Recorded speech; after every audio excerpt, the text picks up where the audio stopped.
Odoberajte kanál Politický Express a pravda vás už nikdy neobíde. Slovenské národné povstanie SNP nie je dielom Sovietskeho zväzu a životy v ňom nepoložili len komunisti. Vyhlásilo to hnutie Progresívne Slovensko PS na svojej sociálnej sieti, ktoré si uctilo pamiatku 80. výročia Slovenského národného povstania. SNP je príbeh boja proti nepredstaviteľnej presile.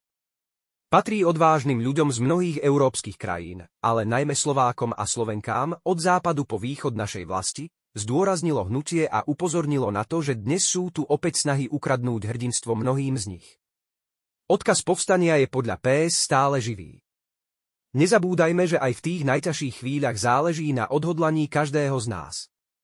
Pripomínajme si odkaz Slovenského národného povstania stále a pravdivo uzavrelo hnutie.